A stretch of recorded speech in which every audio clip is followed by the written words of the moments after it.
Welcome back to a new series that we're calling Asili Ngamani, our collective return to nature, our return to our core, to who we really are. In our previous episode, we attempted to answer the question, where are we today as a collective, and how did we even get here in the first place? Now looking back, I know and I appreciate now that when you grow up in a colonial system, or in whichever system you grow up, people who design that system, design in such a way that they will produce a certain kind of people. I see myself as coming from the Kikuyu micronation, and I'm working desperately to try to see if all the micronations in Kenya could work together. But I also want to encourage them to remain who they are. But the question is, do we remember who we are? Yes. I seem to remember this. Yes. Past life. Yes. Do we know who we are? In our new series, Asili Ngamani, we'll try to find out the answers to these very questions. To find out, we have to go back to our core. We're going back to Ngamani. If we do really believe in diversity of life in the forest, life in the seas, why should we be afraid of diversity among us humans? In today's episode, we continue with our Asili Ngamani quest, where the setting sun and the engulfing darkness forces us to stop and set camp in Sagana, a small industrial town in Kirinyaga district, which gets its name from Kenya's longest river, Sagana, which is also called Dhagana. If you know, you know. The town also inspired the Rumba song, Afro Mtoto wa Sagana. Afro, Mama Mtoto wa Sagana. We are in Sagana. But we're not looking to stay a night in an industrial town in Kenya. We're looking for Ngamani. And we've heard there is a forest house up in the forest. Does the forest hold answers to our questions? So, let's keep going. Let's go find out.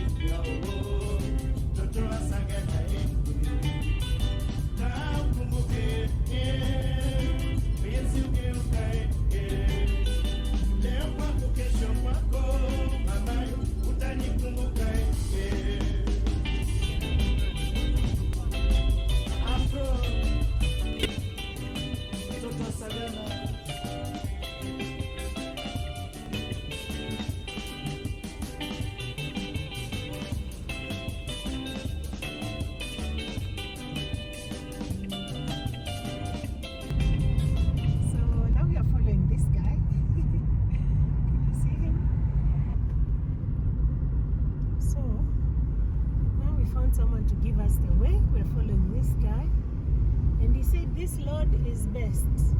This is the better load. The best lot. The best load. So we are going to use the best load and see if we can find this cabin in the forest. Let's go. Oh, I see something showing. An arrow showing something. Wow. People of Kirinyaga. Hello, people of Kirinyaga. We live in beautiful villages. Look at the village in Kirinyaga. Tumefika hapa. Wow.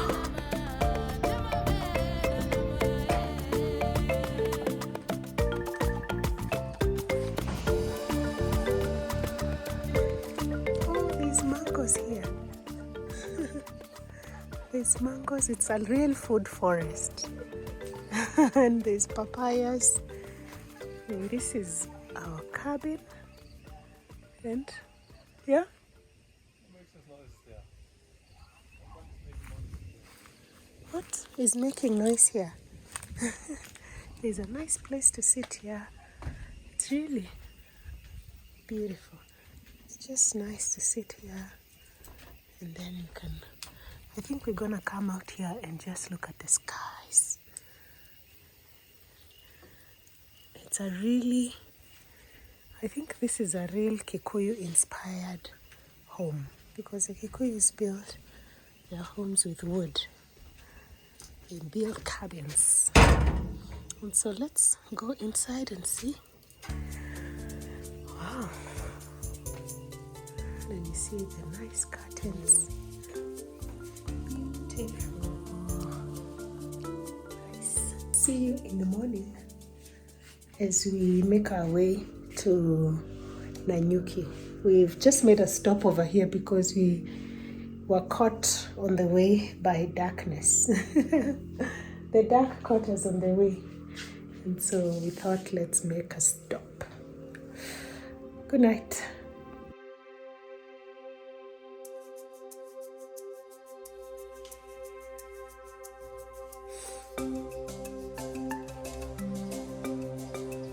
Good morning. To connect with who we are, we must first revere and respect nature. Reverence or respect requires us to give way or submit our power to nature. Then sit back and watch as nature bows to us in return. Cooperation is the law of the jungle. Wow, we really are in the forest, my goodness. This is really so cool. Oh, the sun, I can see the sun there is rising.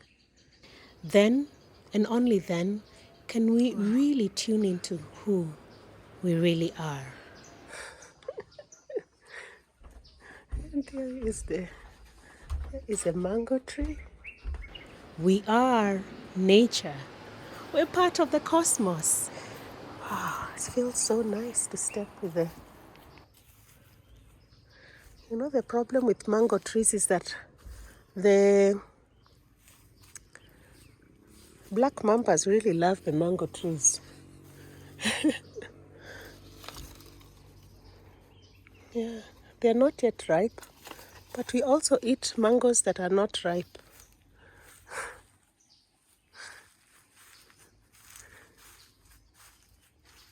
Oh, this is beautiful.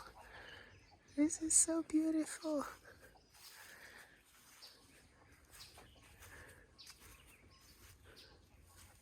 I think this is both a male and female tree, because it has the flowers. Oh, look at the moon. And our cabin is there.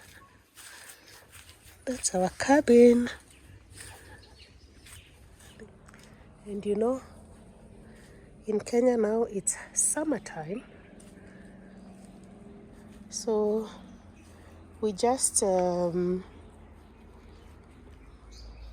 the height of summer, with a beautiful sun in beautiful nature. What a beautiful, beautiful place. People keep asking me what is the weather, what is the average temperature in Kenya. The average temperature in Kenya is 18 degrees. We have 2 rain seasons. We have 2 harvest seasons. That is in December. We have a harvest season in December, and we have another harvest season in when do we harvest again? Oh my goodness. I don't know, maybe in April. I think April.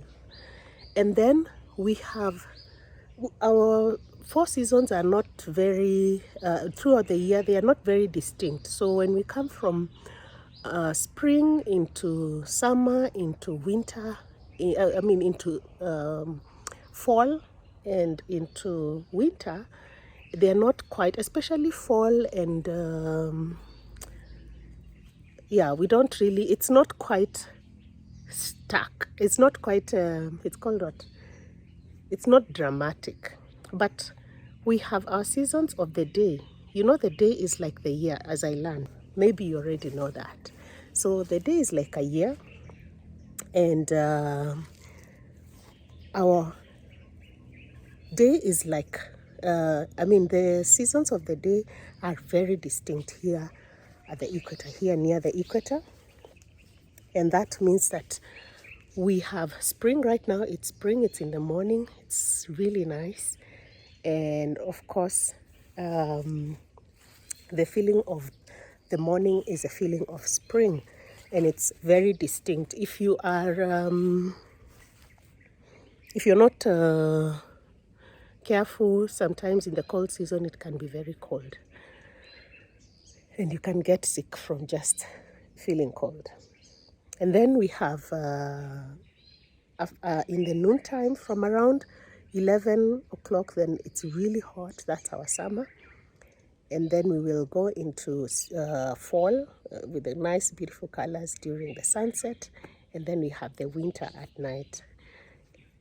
So that's when it gets really cold. So throughout the year, you'll have very cold nights. And regardless, like right now, it's summertime. And it's still, okay, we are not wearing sweaters and everything, but it's cool, it's nice, it's a nice temperature. But from 11 o'clock, it's very important to try and avoid the direct sunlight. But when you get into the shade and the shadow, you can be able to feel the air is cool. So the sun is hot, the air is cool. Usually at about, our summer will go, maybe in Nairobi it will be about 25 degrees, the temperatures in the air sometimes, and it goes very high around Kenya. It will be average of 29 degrees. There are some parts of Kenya that are very hot up in the northern Kenya, and that can go even up to 30 degrees hot. But that's just about it. That's the weather. There's a farmhouse here. You see this bougainvillea? It's used a lot for fencing. Oh, there's a goat. I see the goats. There are goats. Oh my gosh, and I think the goat is really looking forward to me to pet him. Hello, I'm a bit scared of you. Do you want me to pet you? No? Okay. Let's not go. But he's curious about the camera. Let me come and pet you. Oh, there's another one here. I think this is where the owners are living. Also, you're running away. Come, let me pet you. Can I pet you? You can smell my hand. See, it's not dangerous. Oh, lovely. It's so cute. You wanna? Okay, I think he's charging. This one is more friendly. Let's stay with the friendly ones. Come. Oh, he's given me the head.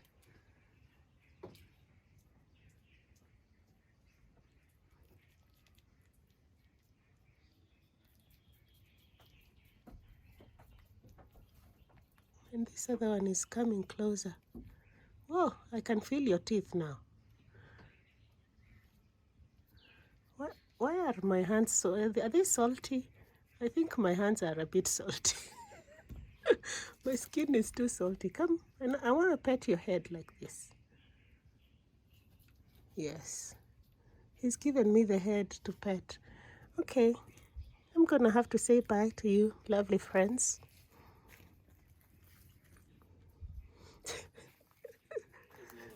Yeah, I see the other one there.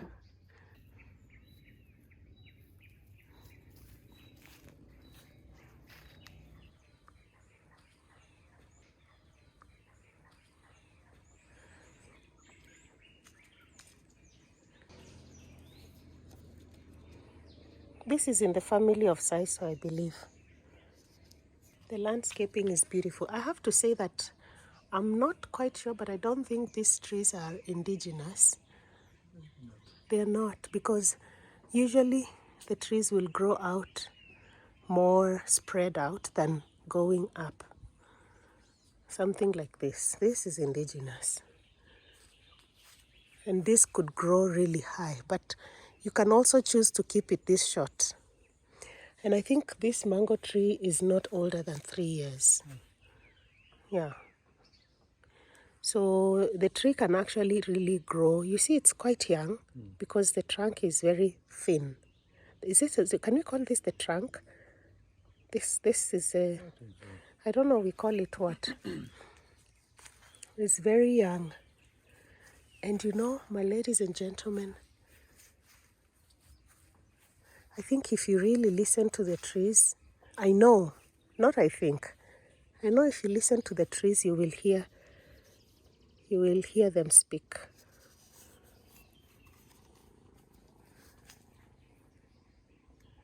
Yeah. If you really pay attention, you can really hear the trees. The trees speak to us, usually. We just need to listen, and actually everything is speaking to us. It's only us humans who've decided that there are living things and non-living things. And we have decided some living things are inhuman and others are not. This is an avocado tree.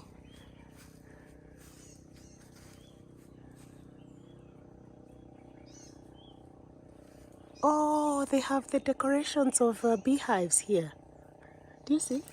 This here is our home for now.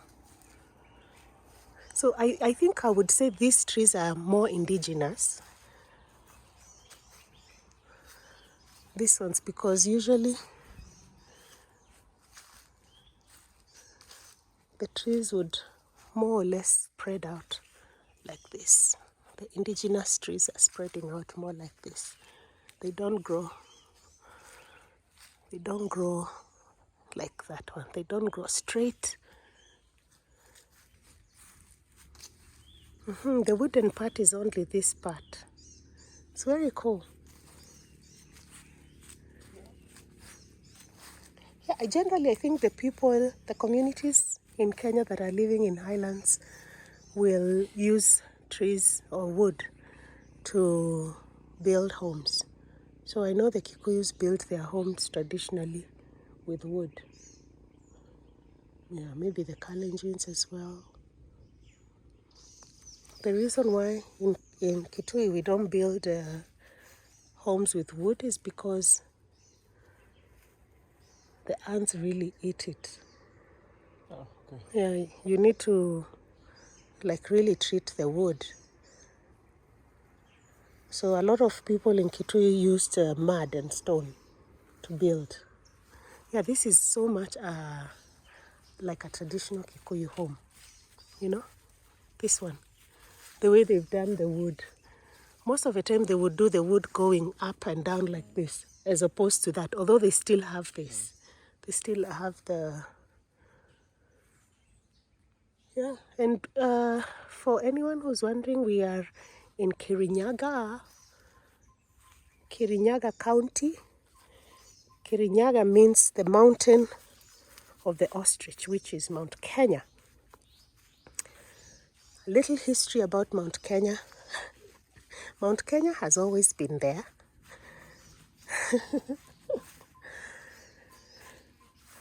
But the Europeans discovered Mount Kenya in sometime in the years in the 1800s when they first arrived here. The African continent was always in contact with the outside world, and we did a lot of trading, especially. There was a lot of traveling going around. especially at the coasts, the coastal areas, that is the Kenyan, the East African coast, at the West African, the South African coast, there was always contact with the outside world. In the East African coast where we are in East Africa, we used to have contact with the Chinese, the Arabs, and the Indians a lot. And after some time, the Portuguese discovered the continent, and those were the first Europeans to contact the African continent. And of course, the Spanish also came, especially in the West African coast. Then we had the Dutch go all the way down to South Africa. And then the British came, and we had now the Germans, the French, and you know about the Berlin Conference that now divided the continent. There was a lot going on in what the Europeans called the white man's grave. That is the area inside of Africa, like the sub-Sahara area, because a lot was going on with northern Africa, that is Algeria, Morocco, Egypt. There was a lot of contact there. There was a lot of contact between Europe and all the way up to Sudan. But this other part of the continent was a little bit mysterious and also dangerous for the incomers. But there were people that were doing a lot of long distance trade, and this, especially here in Kenya, there was the Kamba community. They traded. They would go all the way down to the Congo, to the West African or the Central African coast, and they would go all the way up to the East African coast, and they used to go up there trading, exchanging ivory, exchanging goods, beads, gold, different types of artifacts. Now, the reason why Europeans actually found their way into inland Africa was through the help of the indigenous people, the indigenous and the local communities. And here in Kenya, I know that the Akamba people played a huge role here to bring them from the coast all the way. The Europeans would not make it. They always would get killed either by malaria or by the wild animals. And so they collaborated with the Africans and showed their way. That's how they mapped their way in here into the interior. And so when they got to the Mount Kenya, which is actually, we are facing it, but we are not able to see it from here. When they got to Mount Kenya, they asked, I think, the explorer, actually Mzungu means explorer or the person who's wandering around. Kraft Ludwig, a German missionary in East Africa, was walking with Chief Kivoi from the Akamba community, and they got to Mount Kenya, and he was like, oh, wow, what is this mountain? Because it's quite impressive. It's just a whole height of earth standing alone. And Kivoi told him that actually this mountain, we call it the Mountain of the Ostrich because it has the snow. And actually, many Europeans were surprised, how can there be snow at the equator, this really hot place? But at the mountain, there is always, it's always covered by snow. And so he asked, how come? What is this? He said, that's actually snow. And he said, he called him, and so he asked him, so what do you call it? He said, we actually call it the Mountain of the Ostrich. And in Kikamba, you say Kema Kenya, because Nya is an ostrich. And so the people believed, even the people from this mountain area, the Kikuyus, the Embu, the Meru, they actually saw, when they looked at the mountain, they saw that it looks like an ostrich because of the snow that covers it, the way the snow lies on the mountain. And so they call it the Mountain of the Ostrich, Kenya or Kirinyaga. You understand? The Kirinyaga. So that's how the Kikuyus called it. The Kambas called it Kenya. And so, of course, the Mzungu asks, Kema is a mountain. Kenya, so it's like Mount Kenya. So because we used oral. We passed education and information orally. I think when a European hears Kenya, so the spelling in Kamba or in Kenyan is Kinyaa, Kenya, or Kirinyaga, right? So the K and I, the K is Ki. That's how we pronounce it.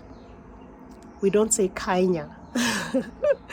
But of course in English, K, when you say Kenya, the sound is A. It's written as E for egg. So that's how it was documented, and that's where the name Kenya came from. So it comes from the mountain. And yeah, the mountain, the people prayed facing the mountain. We believed that there is something there. There is something there. We believed praying the mountain. We also, the people from this community, the Kikuyu, they prayed. They revered. They saw the Mogumo tree as very sacred. And generally, people viewed nature as very sacred. People knew that they are part of nature. I think one of the mistakes we've done as modern humans is that we think there is nature and then there is us. We think there is the universe and then there is us. But that's a bit, I think that's a little bit strange if you think about it, because we are part of nature. We are nature, we are part of the universe. And so that's how people felt and believed. Everything was alive. Even a cup was seen as something that is alive. When it breaks, we would say in a lot of African languages, we say that the cup has died. So everything was seen to have life, and it was respected and revered as part of creation. And I think because of that distance that we've made, and we don't see things as living things, we see like some things are not living and they can be treated in which way, then I think that's where our big problems, especially with climate change, we have decided we are the highest and we are the most deserving, and so we do everything to give ourselves comfort without thinking about life out here. The life out here, I mean the life that is existing in a log of tree, the life that is existing on the tree, the life that exists in a stone, the life that exists on earth, the earth itself, the soil. We have disregarded all that, and we think we can do anything because we don't revere that. And I think that is the biggest cause. It's how much we've distanced ourselves from nature. We've decided we are not part of nature, we are not part of the universe. But we are, and we are just a little tiny part of it. There's things that are greater than us, Personally, I feel like the trees are way much greater than us, The animals, everything else on earth is part of earth and knows that it's part of earth, apart from us humans, modern humans, not all humans. So a lot about nature. now that we are in nature. But I think I say this to have people reconsider. Let's not forget, even people in Europe lived quite connected to nature. It's very harsh there. The nature, you need to disconnect from the nature in cold and dark areas, like up in the northern hemisphere. You probably need to disconnect. Out in the desert, you probably need to disconnect to survive. But here you don't. Here you need to be extremely one with nature. The nature here is very friendly and very embracing. We don't need to destroy it to make ourselves comfortable. We don't need to do that. We can make ourselves comfortable, but also give back where we take away from. Anyway, let's end this and we'll see you again when we are on the road.